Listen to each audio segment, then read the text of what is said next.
probably won't get a lot of amens and attaboys when you're preaching about discharges and body fluids and yuck. Hi, this is Barry Phillips, a 10-minute Torah, day number 5 of the double Torah portion, Tazria Metzora. And we're in the last chapter of this, chapter 15 of the book of Vayikra and Leviticus. Just a couple verses here, sporadically chosen. Verse 1 says, And Yahweh spoke to Moshe and to Aaron, saying, Speak to the children of Israel, and say to them, When any man has a discharge from his flesh, his discharge is unclean.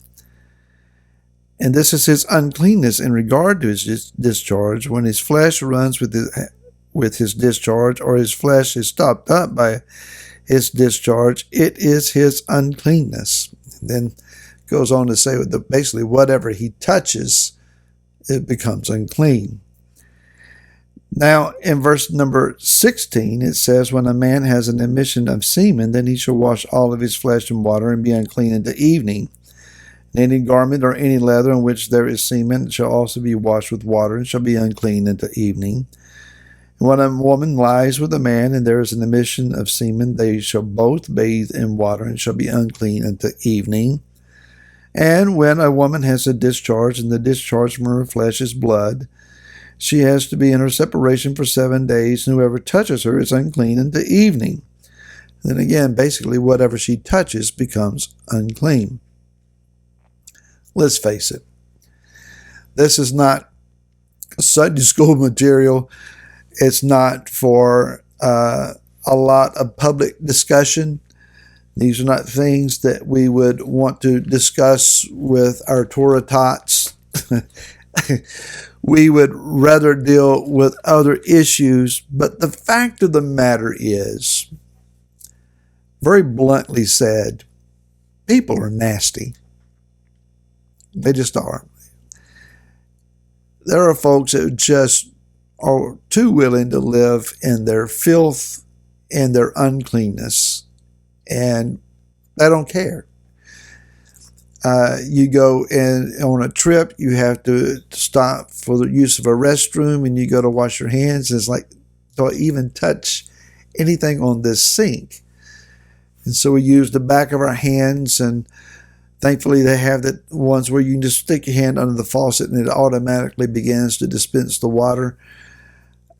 We try to do the best we can in any public setting.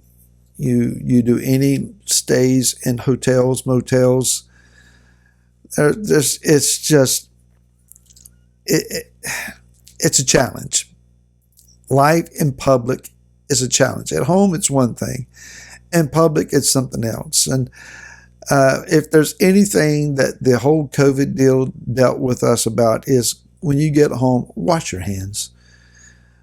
And so I've tried to make it a point. If I've been out in public, when I come back home, wash my hands. It's just good general practice. That all being understood, what is it that the Torah is trying to teach us? Again, we're dealing with something that is not only called ritual impurity, but now we're talking about physical impurity. Imagine living in a camping environment, living in tents with a few million people. Obviously, sanitation is a major, major issue. Where are there to be latrines located? When the scriptures gives us instruction about each person is to have their own shovel, and you go outside the camp and you take care of your business and you cover behind yourself using your shovel. That's good, solid information. Contaminations, body issues, all of these things could pollute and cause disease and have severe problems in a camp this size. Just being at Sukkot with a few hundred people or 50 people or 1,000 or more, one of the main things is, where are the shower facilities? Where are the porta potties? Whatever you have, however it's going to work. What is the sanitation going to be? What are the rules? And so there is a need for us to be aware of such things. The Torah instructs us in all manner of life, including the fact, keep yourselves clean. Now, marital relations, that's normal. It's to be expected. It is righteous. It is good. But even in that which is acceptable and permitted and righteous, there needs to be cleanliness. There needs to be observance. And so we come to this and we understand a point, that is that while we can wash the body and we can cleanse the body, and we should, there is this still lingering issue of ritual uncleanness. Now, we don't have a priesthood. We don't have a temple. We don't have mikvahs. We don't have the waters from the ashes of the red heifer. That all may be produced in the next year or two. We may actually see that. We have no ability at this moment to obtain what would be called scriptural, Torah-based ritual purity. We have been raised and lived in exile, and as such, we have been exposed to death. I dare say almost all of us, if not all of us, at some point been in a funeral home or a room where there's an open casket.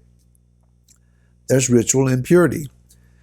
If you have consumed unclean food, and I dare say we all have, there's ritual impurity. There's all sorts and manners of things to which the Torah says don't do that we have done.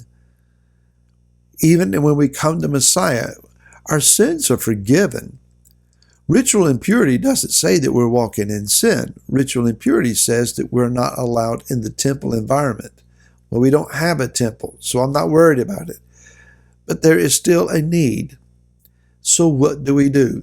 The man on the inside, the person who lives within, in our spirit, we are redeemed by Messiah Yeshua. We are clean.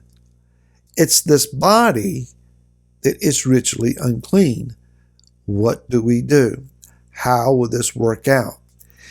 In the book of Zechariah, chapter 13, it says in verse 1, "In that day a fountain shall be opened for the house of David and for the inhabitants of Jerusalem or Jerusalem for sin and for uncleanness. And it shall be in that day, declares Yahweh of hosts, that I cut off the names of the idols from the earth, and they shall be remembered no more, and I shall remove the prophets and the unclean spirit from the earth." So there is a prophesied day coming where Yah's going to rectify this. In Yehezkel chapter 36. Verse 23 and following says, "And I shall set apart my great name, which has been profaned among the nations, which you have profaned in their midst, and the nations shall know that I am Yahweh, declares the Master Yahweh, when I am set apart in you before their eyes. And I shall take you from among the nations," and that is, he's going to end our exile, "and I shall gather you out of all the lands, and I shall bring you into your own land, and I shall sprinkle clean water on you, and you shall be clean." That is, you are going to be, he's not going to bathe us to get dirt off of us. This is to cleanse us from our ritual impurity. "From all your filthiness and from all your idols I cleanse you.